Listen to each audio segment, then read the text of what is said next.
Isaiah 6, I'm going to start reading in verse 1. It says, "In the year that King Uzziah died, I saw the Lord sitting upon a throne high and lifted up, and his train filled the temple. Above it stood the seraphims. Each one had 6 wings.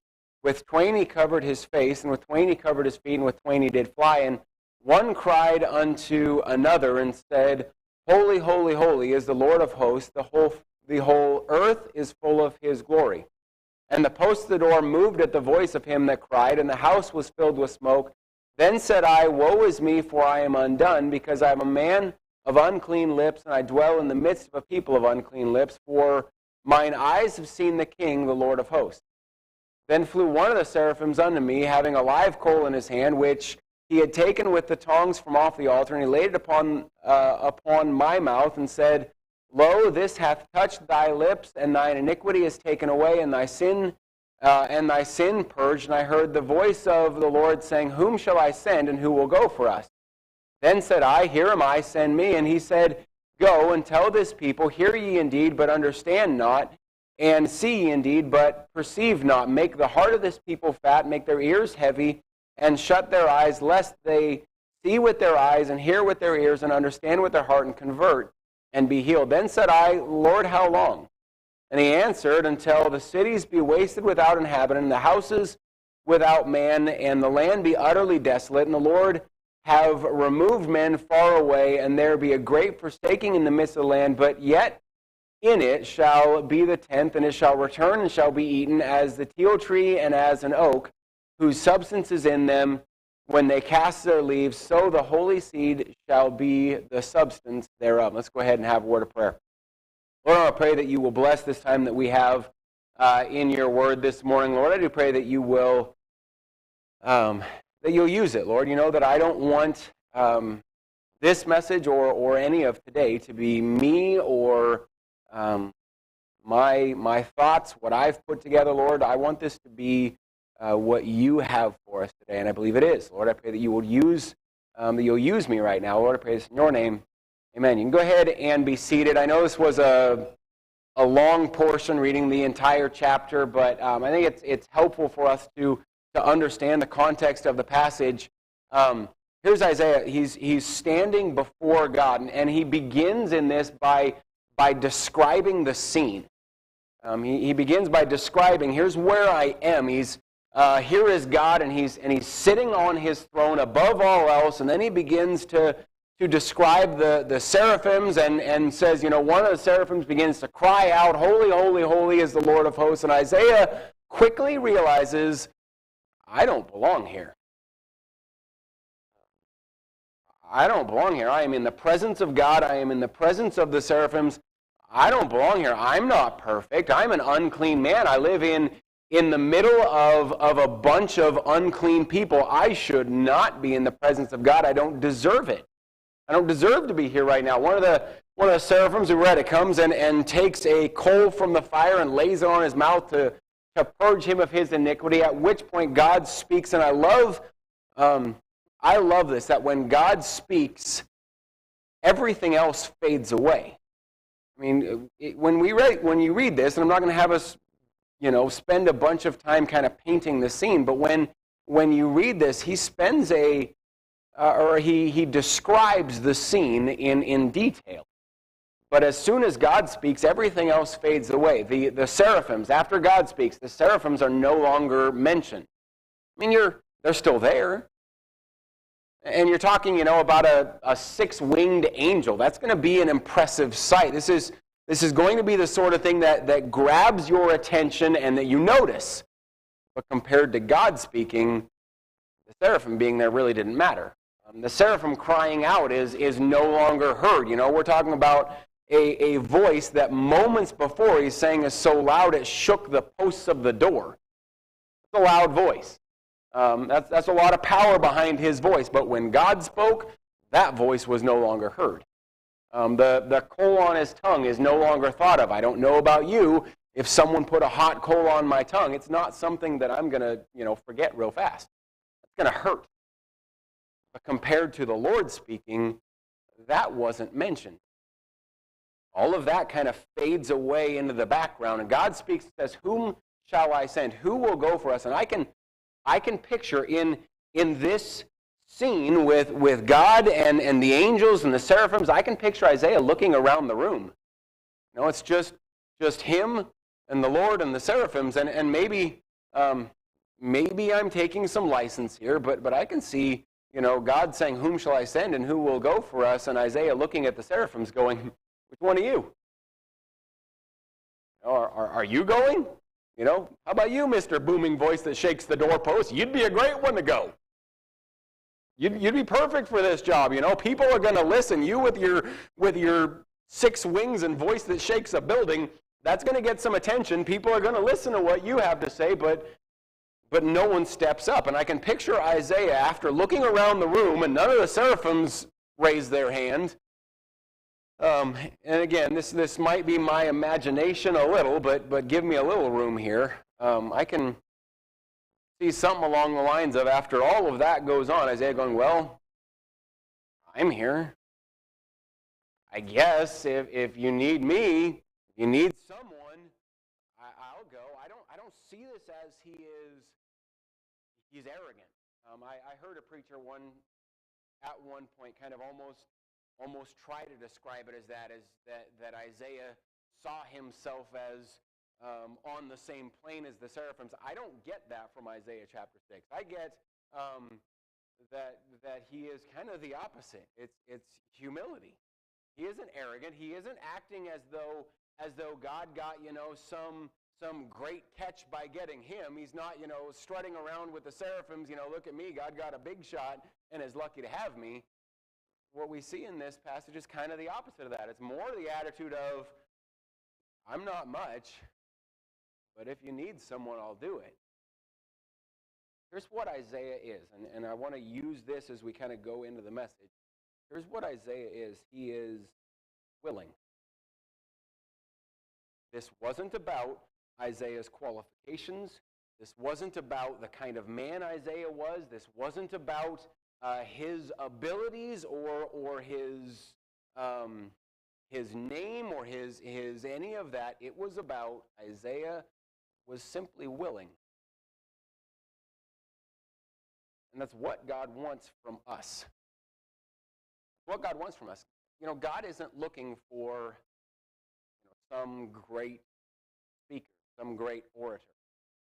Not to say he wouldn't use one, but that isn't what he's seeking. There have been pastors and preachers in the past and now who are great speakers. God can use that. But it's not what God's looking for. Which is good, because if that was a necessary qualification, most pastors, myself included, wouldn't be in the ministry.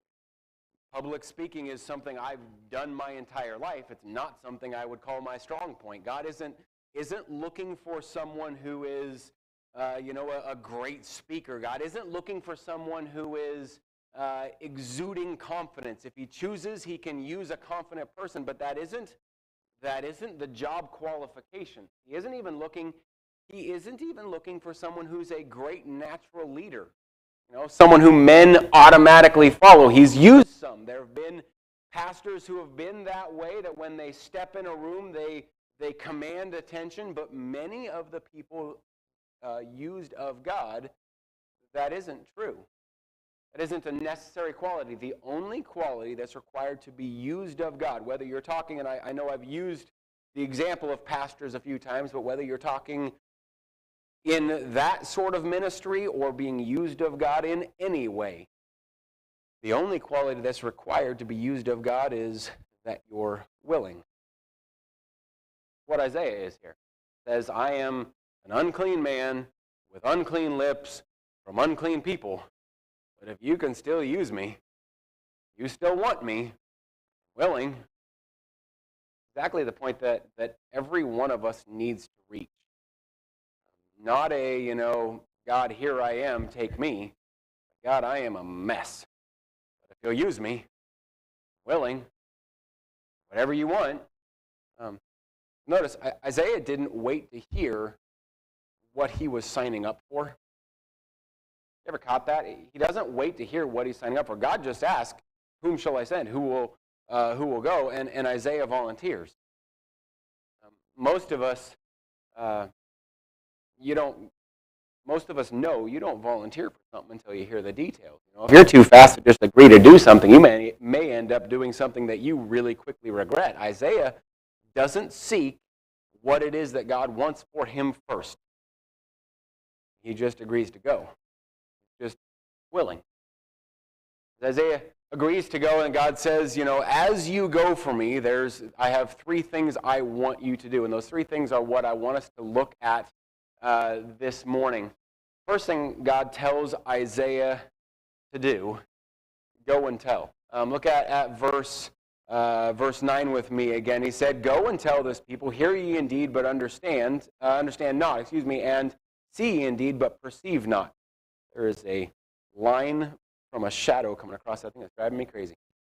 Verse 10, read verse 10 as well. Make the heart of this people and make the heart of this people fat, and make their ears heavy, and shut their eyes, lest they see with their eyes and hear with their ears and understand with their heart and convert and be healed.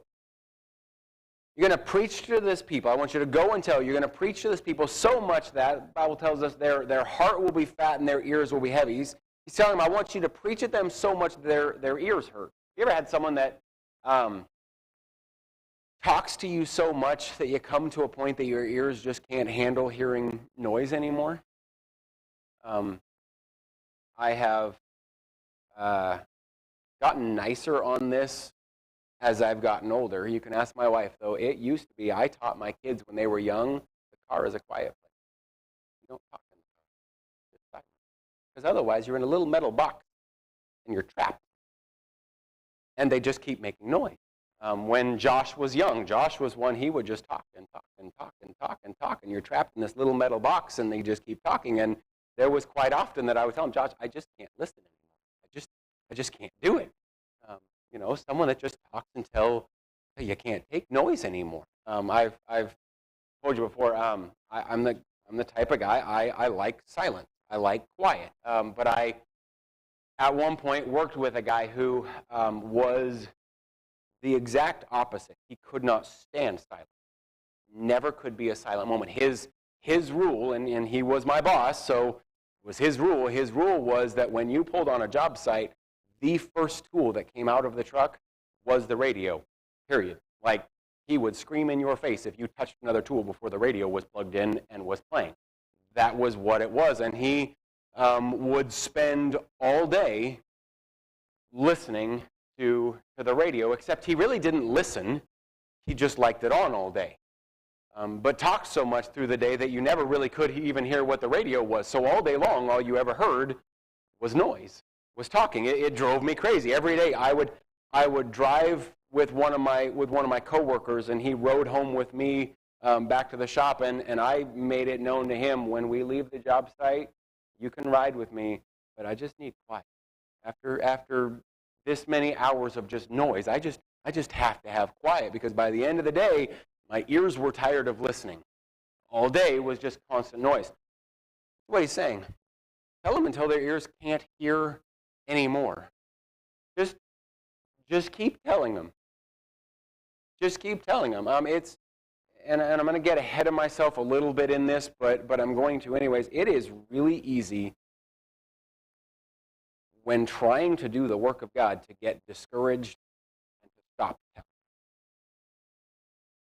Really easy. I had somebody just talked to me a couple times in the last couple of weeks about this, about, it's discouraging because I'm witnessing to these people and I just don't feel like they're listening. It's really easy to get discouraged about, I'm trying, they just won't hear.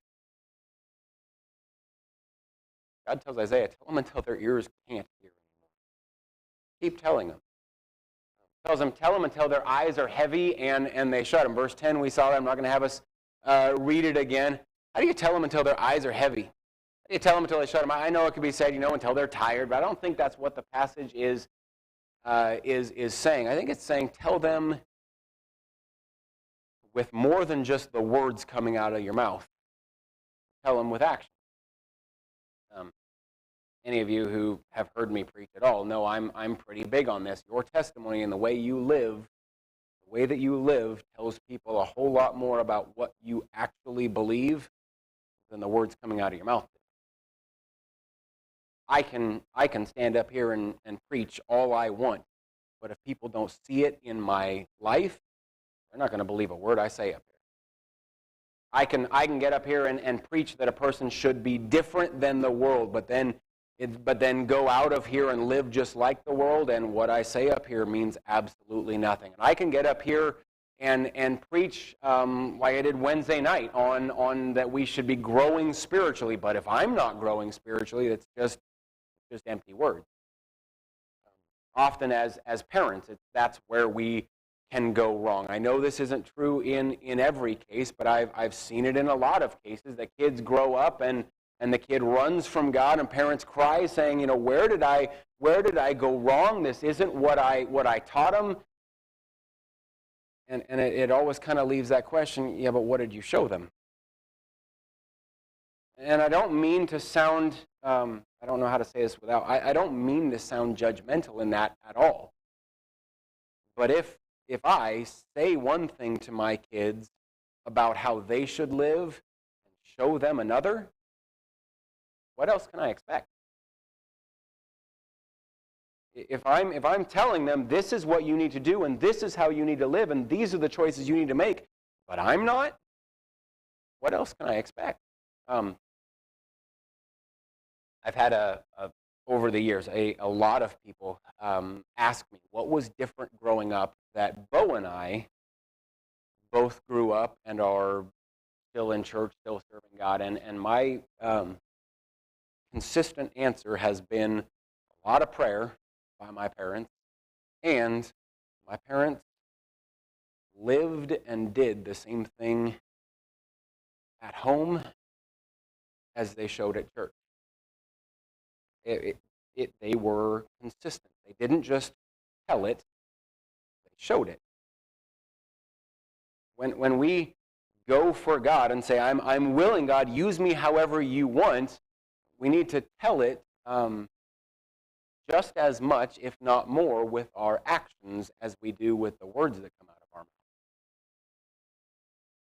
It says, go and tell until they can't listen anymore, until they can't see anymore, and until they can't understand. Again, verse 10. I'm not going to have us read through that again, but verse 10. Until they understand.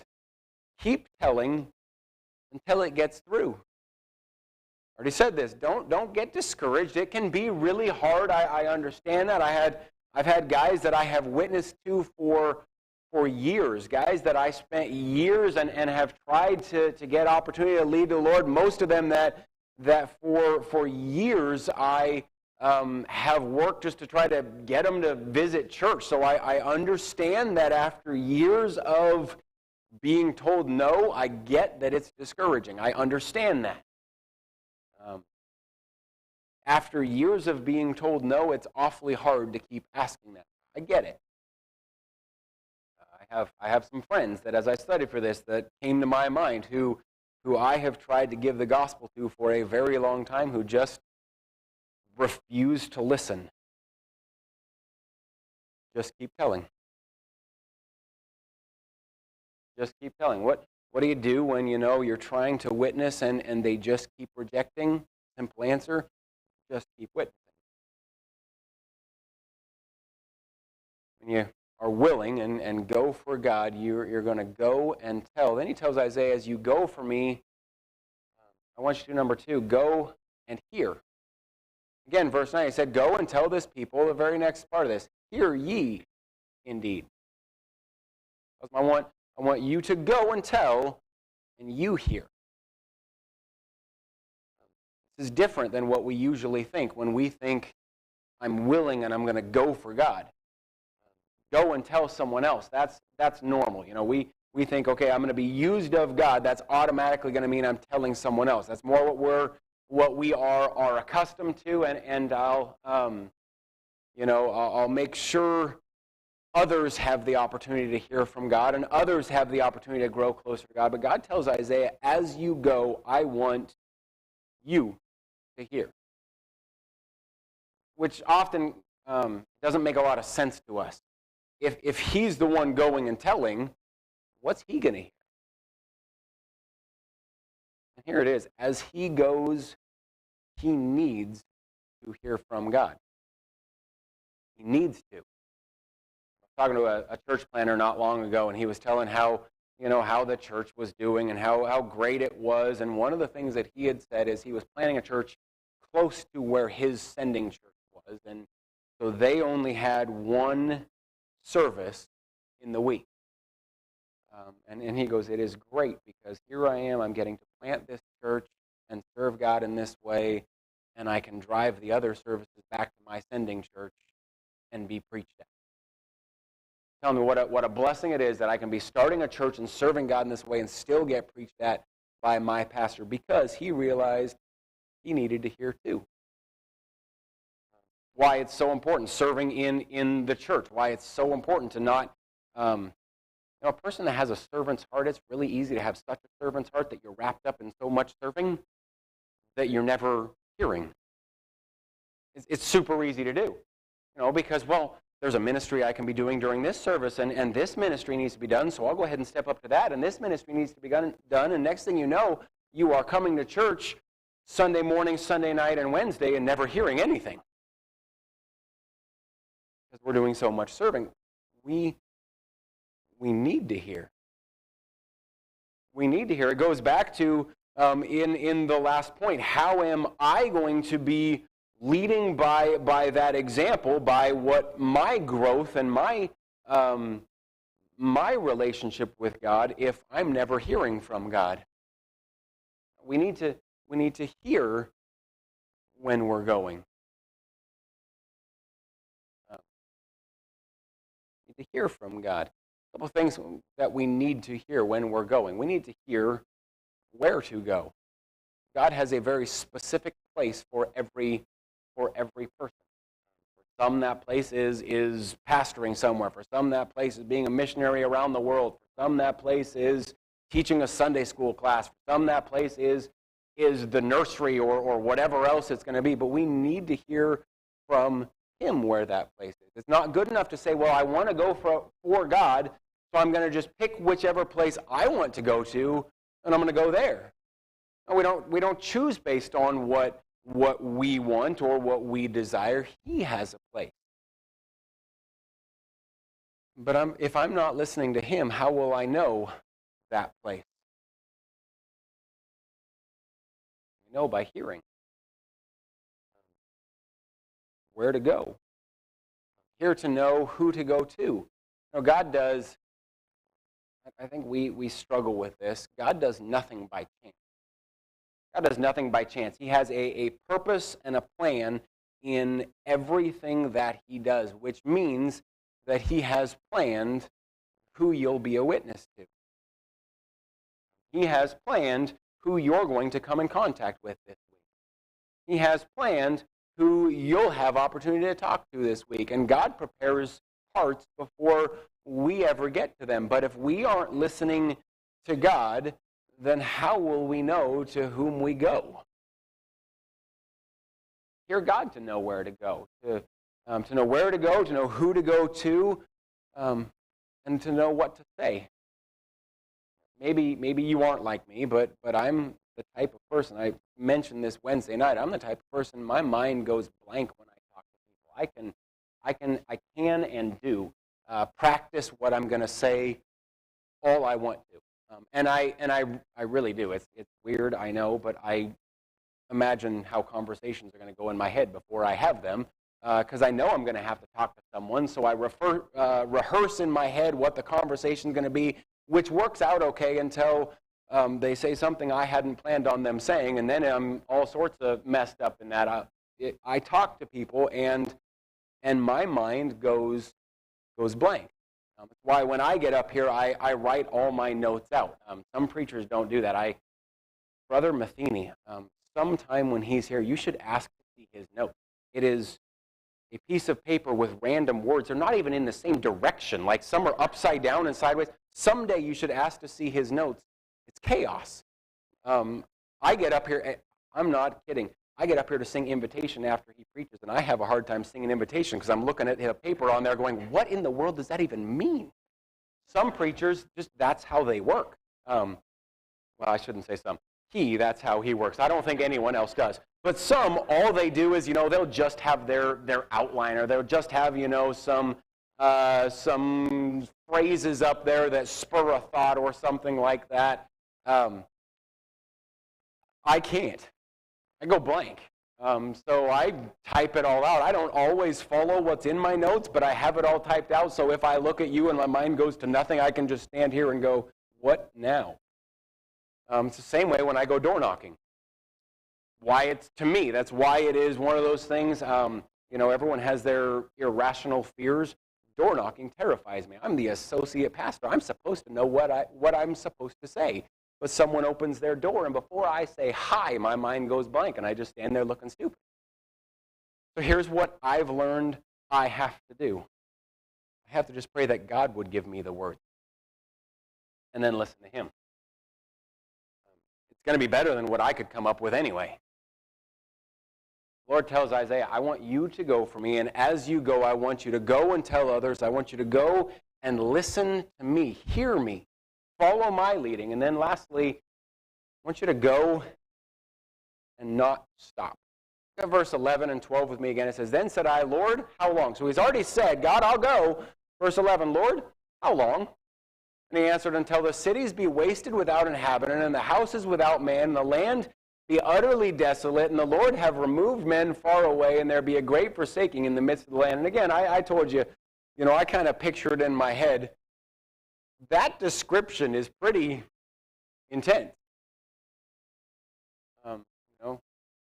God goes through all this. Isaiah, I want you to go, and you're going to tell, and you're going to hear. And Isaiah, okay, all right, God, if that's what you want, that's what I'll do. How long? What are you thinking, God? A couple months, maybe 5-10 years. You know what? I'll make a career of it if you want, God. 35, 40, 50 years, and God answers, I want you to keep going until the cities be wasted without inhabitant, houses without man, land utterly desolate, and the Lord be moved away. And maybe it's just my imagination, but I see Isaiah's jaw drop. That is not what I had in mind, God. We're talking a really long time. In fact, we're talking about until the end of time, which is exactly what God wants from us. When we are willing to go for him, that's exactly what he wants for us. That we would go, and until the day we take our last breath, or he comes to take us home, we would just keep going. I've used this example before. The Great Commission has no expiration date. There's no go ye therefore until you're tired. You won't find that in the Bible. There's no go ye therefore until you've reached a certain age and you want to retire. There's no go ye therefore until you've reached a certain number of years. There isn't even a go ye therefore until you've reached a certain number of souls. There's no stopping point. It's just go. And then once you've gone, then keep going. Go until the day that you either take your last breath, or until that day that God comes and takes us home. And I understand that sometimes what that go is has to change, or the direction that God is leading. For some, the things that they used to do for God, maybe their bodies can't handle anymore. But that doesn't mean, just because you can't go the same way you did before, does not mean you just sit on the sideline. That doesn't mean, that it's time to retire from going for God. It just means in a different way. It's always a sad thing to me when you go door knocking and you come across a door, and this happens incredibly frequently, that you come across a door and you knock on it, and oh yeah, we used to go to church. I used to go to such and such Baptist church years ago. Well, what happened? Oh, we retired, moved here, and haven't gone to church since. It's a sad thing. Just because, maybe you can't serve the way you did before, doesn't mean you just retire from God. It means going a different way. I've had a bunch of pastor friends that I have known that for, maybe health reasons or whatever, could no longer pastor. I think of Brother Bramlett, who has been a friend for years, that because of heart problems could no longer pastor. That didn't stop him from going. It just meant it had to be in a different role than before. Because they get the idea that you aren't supposed to stop going. That once you are willing and say, God, I'll go if you can use me. I'm nothing and I'm a mess, but if you can use me, I'm willing. They get the idea that once you've done that, you just keep going. I'm running out of time this morning, so I'm going to wrap this up. I want to do it this way. Be a willing servant. Be a willing servant. Willing to go for God in whatever capacity He wants for you. To be used in whatever way He chooses. I put emphasis on the He on purpose. Because a lot of times we get this idea of, I'm willing as long as God will use me my way. I'm willing to be used of God if He'll use me in this ministry, or if He'll send me here, or if He'll do. That's not really a willing servant. If I'm putting stipulations on God, I am willing to be used as long as you do these things for me, that's not actually surrendered at all. That's not actually being a willing servant. No, be a willing servant, willing to go for God in whatever capacity He wants. And then go tell others, strive to hear from God yourself, and don't stop. Let's pray. Lord, I pray that you will, Lord, help us to strive to be willing servants, surrendered to you. Lord, every time I read Isaiah 6, it is an amazing passage to me. The scene that he is in and where you've placed him, and the realization that Isaiah has of, boy, I am unclean and I do not deserve to be here, and I do not deserve to be used of God, but if you want me, you'll use me, I'll go. Just willing and surrendered. No stipulations. Willing and surrendered. Lord, help us to get that same surrender that Isaiah had. To be that kind of willing servant. In your name, amen. We have about 16 minutes till the morning service. Get up, shake hands, be friendly while we get ready for the next service.